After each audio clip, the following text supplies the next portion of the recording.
If your Bosch, Siemens or NEFF dishwasher is showing error E15 and you have traced the leak to the circular joint around the sump at the bottom of the wash tub, the sump sealing ring may need to be repaired or replaced.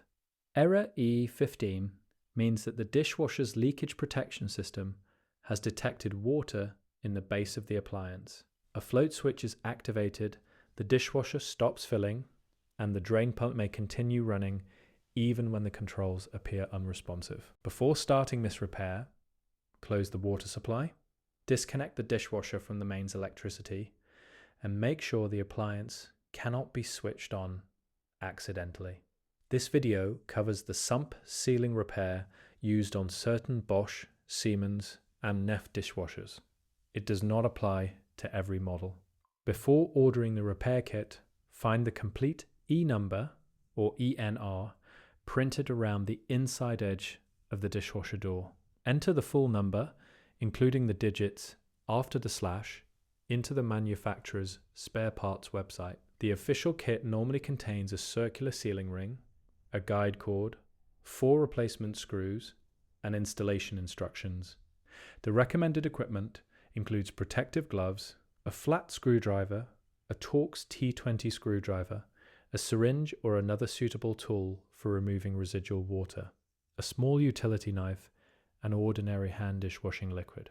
Be aware that the manufacturer identifies this as a repair for qualified and trained professionals. An incorrectly installed sump seal can create a more serious leak, damage the appliance, or allow water to reach electrical components. Do not attempt the repair unless you are confident that you can complete every step safely.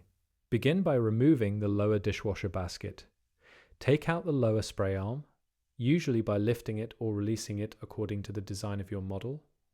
Rotate and remove the cylindrical filter assembly. There will normally be some water remaining in the sump. Remove it with a syringe, a small suction device, or absorbent towels. The working area must be as dry as possible before the sump is opened. Using a Torx T20 screwdriver, remove the 2 screws holding the flat filter screen or lower spray system in position. Keep any original screws separate from the new screws supplied with the kit. Release the retaining clip on the vertical water feed pipe. The exact clip design varies, but it normally has to be pressed or moved before the lower spray assembly can be lifted away. Do not force the plastic pipe. If it does not release easily, stop and check the instructions for your specific model. With the lower spray assembly removed, the circular plastic sump will be visible where it joins the stainless steel tub. Clean and dry the complete area. Look for detergent, deposits, grease, mineral residue, or signs showing where water has been escaping.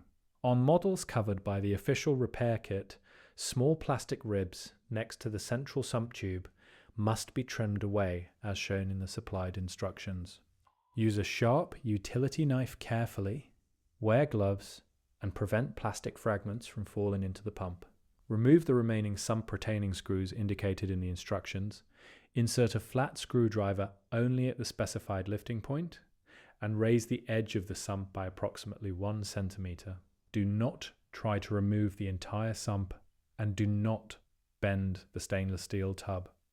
Excessive force can crack the plastic sump or permanently deform the metal around it. Clean the narrow space between the sump flange and the tub. The surfaces must be free from old residue and dirt. Apply a small quantity of ordinary hand dishwashing liquid around the mu sealing ring. This acts as a temporary lubricant and helps the ring slide into position. Do not use silicone sealant, grease, petroleum jelly, or adhesive. Attach the supplied guide cord to the sealing ring as shown in the kit instructions. Feed the ring into the gap underneath the raised sump flange. Use the cord to guide it gradually around the complete circumference. Work slowly. The seal must sit evenly between the plastic sump and the stainless steel tub. It must not be stretched, twisted, doubled over, or left partly outside the joint. Pull the guide cord in the sequence shown by the manufacturer until the entire ring is seated. Before continuing, inspect the seal carefully from every accessible angle.